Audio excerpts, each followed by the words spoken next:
What's going on, guys? This is Martyrs Brigade 99 coming to you once again with another session of Dark Souls PvP. Alright guys, we're going to do it in the Coliseum this time.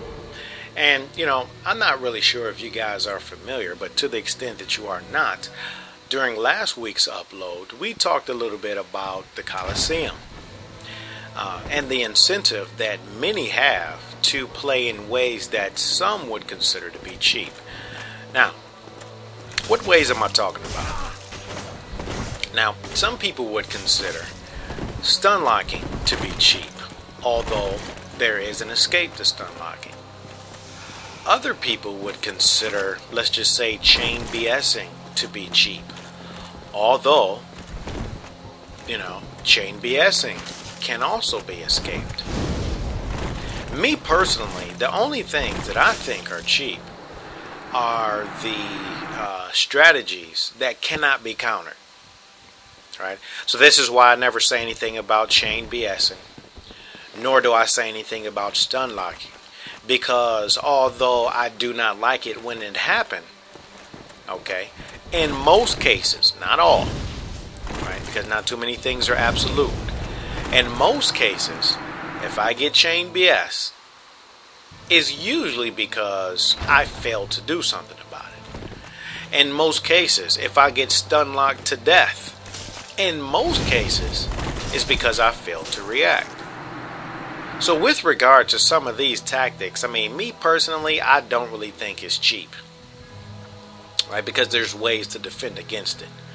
Now, I'm pretty sure you guys are familiar with my ideas with regard to role BSing.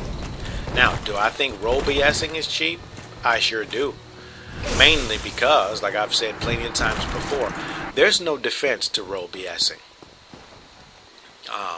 And I say that because a good role BSer, right, will wait until you swing and attempt the role BS while you're in the middle of your swing animation, thereby thereby creating a situation whereas they can react, but you cannot react.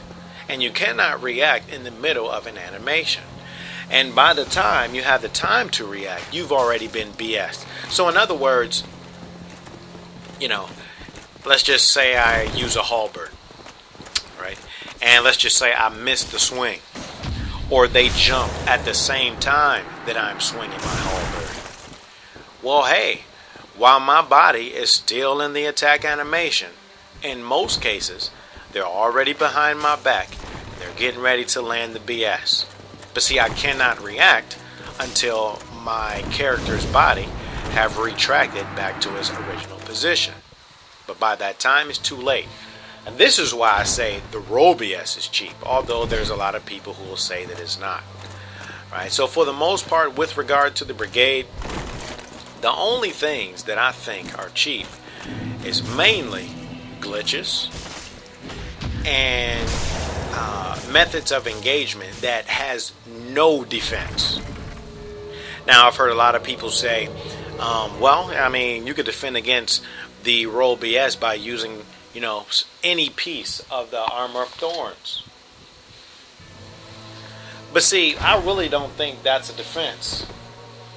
Mainly because, if the only way to defend against it is to wear a piece of armor, that's not really a defense. A defense, in my personal opinion, is something that anyone can do. Case in point, let's just say the chain BS. No matter what you're wearing, right? Whether it's heavy armor or light armor or no armor, right? Whether you're ninja flipping, mid rolling, fast rolling, and I think even fat boy rolling, chain BSs can be escaped.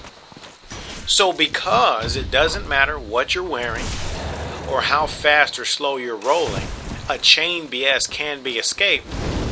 It therefore has a defense. And because it has a defense, I do not think chain BSing is cheap. Same can be said with stun locking.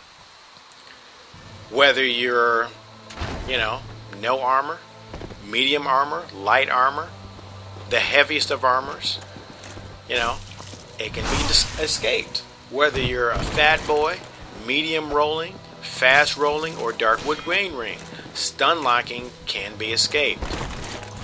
So with regard to those particular tactics, I do not think they are cheap, although many guys in the Honor Brigade will say, well, these tactics are cheap.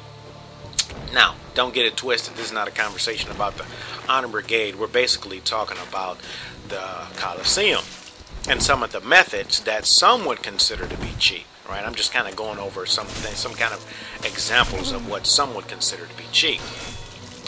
Right? But with regard to the brigade, the only thing I really think is cheap is anything that cannot be defended against. Right? Now, you guys cannot confuse something that you dislike with something that is cheap.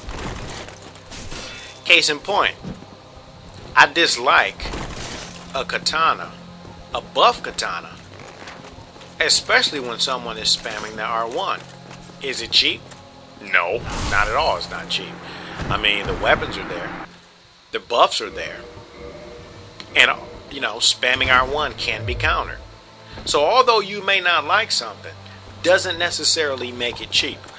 And I think it's important to make that distinction, because some people are under the impression that, you know, to dislike something means that it's cheap. No, that's not true. I mean, I hate the Hornet ring, right? Does it mean it's cheap? I mean, not really. You know what I'm saying? Now, you might not like when people use it, right? You may think that is not necessary in a 1v1, but is it cheap? I mean, no. You know, number one, many of the backstabs can be defended against. You can either counter circle or you can kick. Now, of course, there's lag in there, but in some cases, backstabs can be avoided, right? And if you can't avoid them, I mean, hey, the Hornet Ring is there. You can't do anything about it. Number two, the Hornet Ring has received the rightly deserved nerf, right? So it is not as dangerous as it used to be prior to the patch. So it is what it is. I just want to kind of set that straight, at least the brigade's definition of cheap. But with regard to what many people would consider to be cheap, I just gave two examples. But like I said before, the Coliseum, for the most part, if some of you guys, to the extent that you have yet to experience the Coliseum, let me just give you an advance warning. If you guys are looking for good, fair, fun, quote-unquote, honorable gameplay, do yourself a favor and do not come to the Coliseum. The Coliseum is an area in which I like to call the Hollow Mines.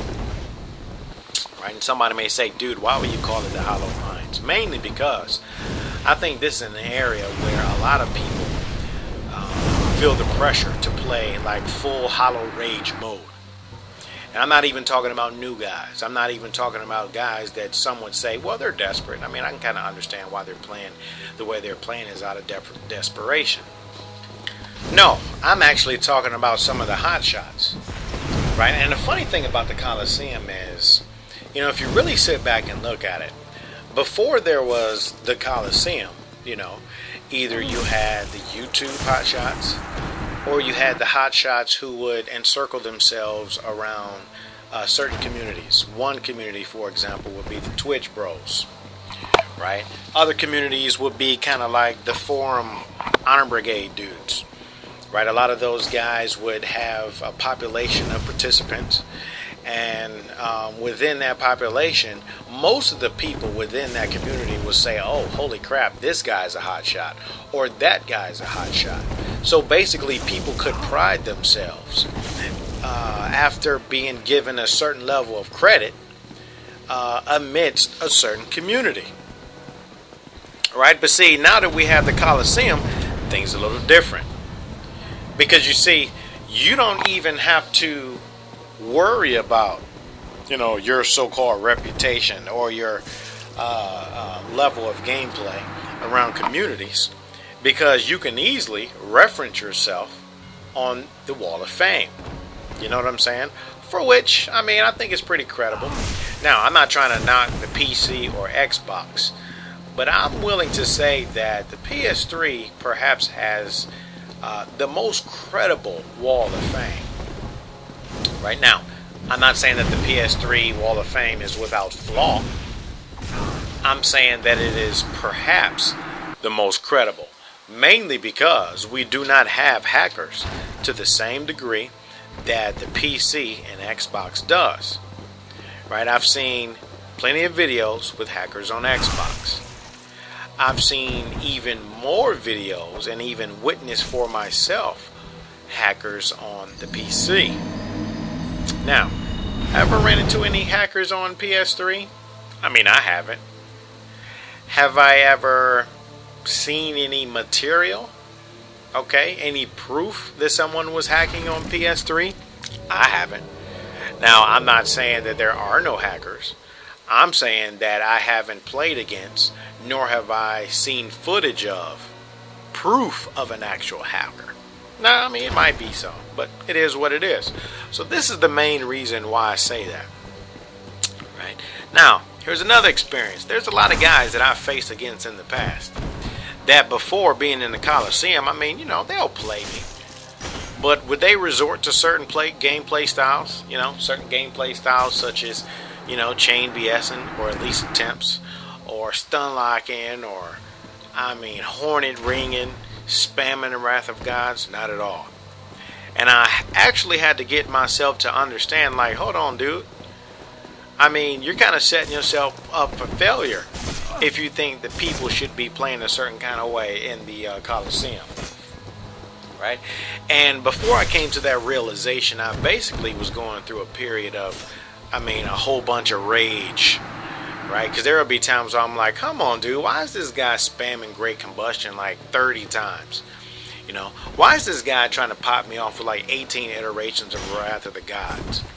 Why is this guy like hornet backstabbing me with a Demon Great Machete? And I had to sit back and say, hold on. I'm asking questions as if I'm not aware of these conditions. Those conditions being, we're in an arena with a whole bunch of incentive to play what some consider to be the most competitive that they can. So once I came to this realization, I said, okay, I know what I need to do.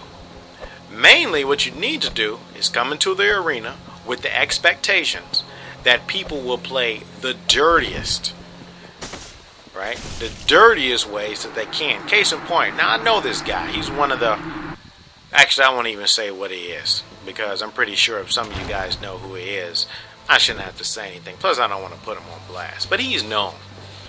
Now, because I know the guy, I saw that he wasn't ready, and I refused to attack him. Right? I know the guy.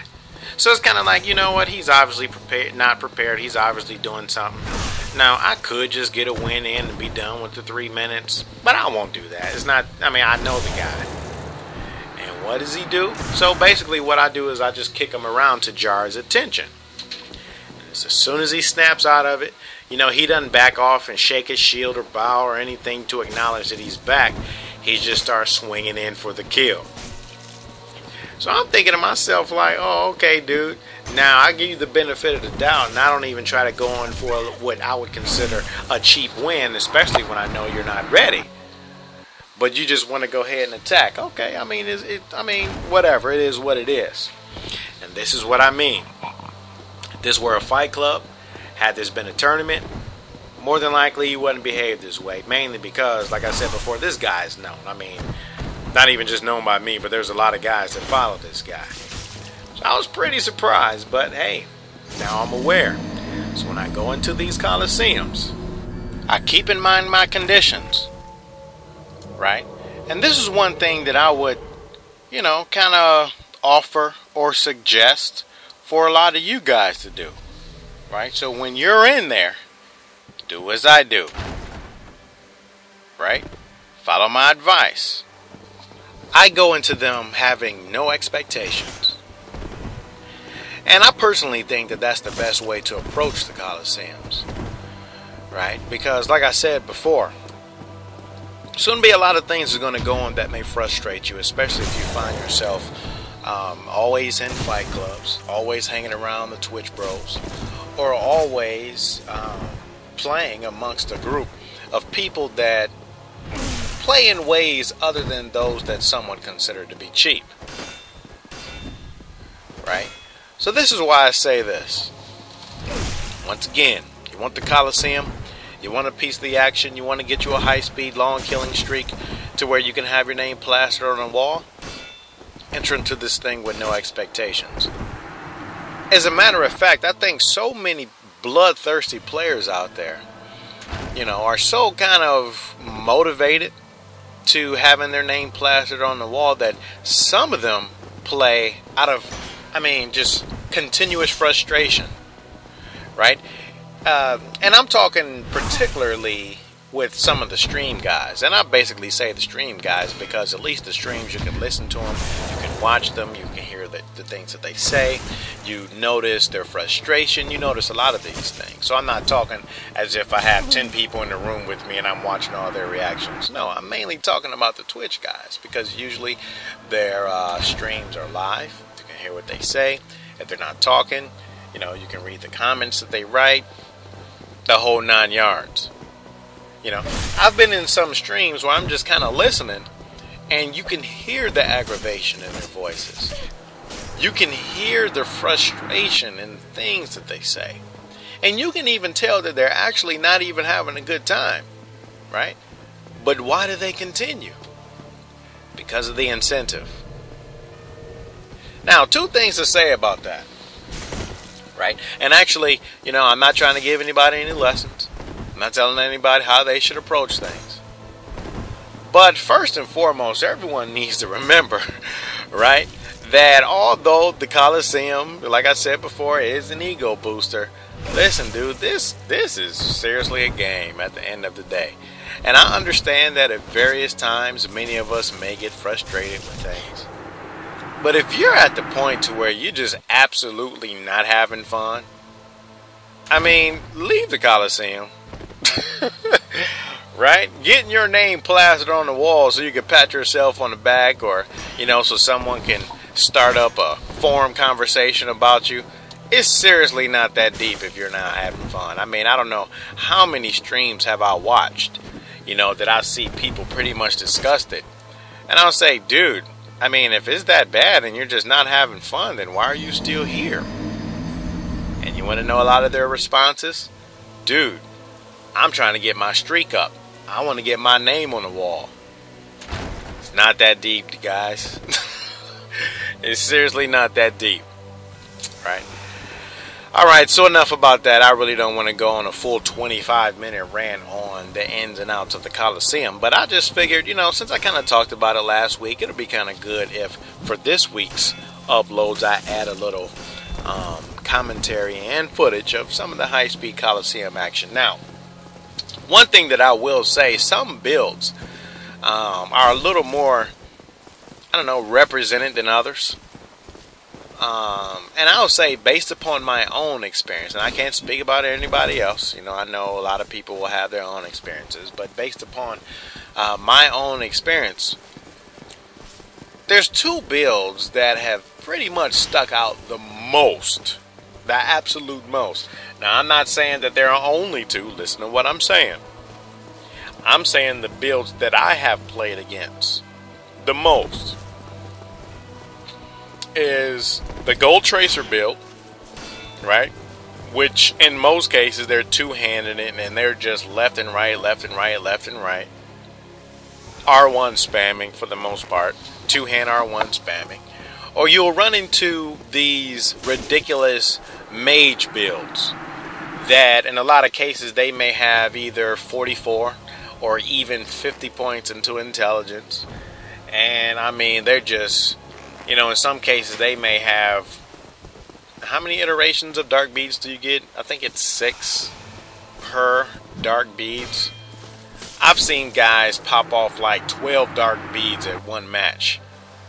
Right? And I'm thinking to myself, like, listen, dude, I mean, I know you want to win, but are you like seriously going to go 3 minutes just continuously dark bead, R1, dark bead, R1, dark. Like, come on, dude, this is not even a fight anymore. And you know, and sometimes I get so frustrated with this thing, I even have to back out of the Coliseum. But I don't know. I mean, it's kind of cool. I mean, so you're kind of in a situation where you're stuck between a rock and a hard place, right? Like I said before, granted it's fun, but other times you get so enraged, it was like, dude, I gotta get out of here. Those two builds are very frustrating. I don't think I really need to say too much about that gold tracer, because I think many of us know the potential of that gold tracer. You know, not only does it swing somewhere, you know, either equally or just as fast as the Falcon or the Painting Guardian sword, but it definitely picks up bleed pretty quickly. Definitely, it really inflicts bleed pretty fast. I mean, I've seen cases where like 4 or 5 swipes in some cases, you've bled out your high-speed opponent. Bled them out, 4 or 5 swipes. So I've pretty much seen those builds the most. And one thing I can say about those dark bead / pursuer builds, listen, some of you guys that are rocking the faith builds, go ahead and ensure that you have a great magic barrier. If you don't have a faith build, another thing that I would suggest is, dude, please make the pillar your best friend. And the reason why I say make the pillar your best friend is because one tactic that I use personally, and I think you guys will see this in another video that I will upload, that includes Coliseum footage. Basically, once I see anyone with those ridiculous fairy ears, you know, and I see them cast that pursuers, and you guys will see it, and actually I'm kind of doing it right now. I want to stay relatively close, but I always will try to keep a pillar close by, right? Because anytime you're dealing with a caster build, specifically pursuers, that pillar can definitely be your best friend. Now, granted, sometimes these guys will kind of wait till, you know, they're kind of up in your face to cast that dark bead. All I can say is, as soon as you see that catalyst raised, just be quick on that jump button. Be quick on that circle, right? Because if you're not quick to dodge and roll at the perfect opportunity, I mean, you're going to get like 1500 damage taken away. Now that black magic is definitely OP. I don't know how many times, you know, where I've basically fought against my opponent, felt as if I outplayed him, but this dude get like within 6 inches of me, and he cast a dark bead, and I have like 3 vitality left. That's ridiculous, right? But it is what it is. I mean, in all fairness, I would say mages weren't really, you know, all that, what I would say, viable with regard to PvP in the past. And I think the white magics, in addition to the support and dark magics, can really make the mage class a force to be reckoned with. Now, is it annoying? Of course it is. Especially when one blast can inflict like 1700 vitality. But, I mean, hey, you got to take the pros with the cons. It is what it is. I think that's what makes the game more fun. You know, there's a lot of, look at this guy. Look how desperate he is, standing right next to me when I fall down. Whatever, dude, get off it. Well, alright guys, I don't want to talk too much before I get into the next video. So, I mean, until next time, Martyrs Brigade.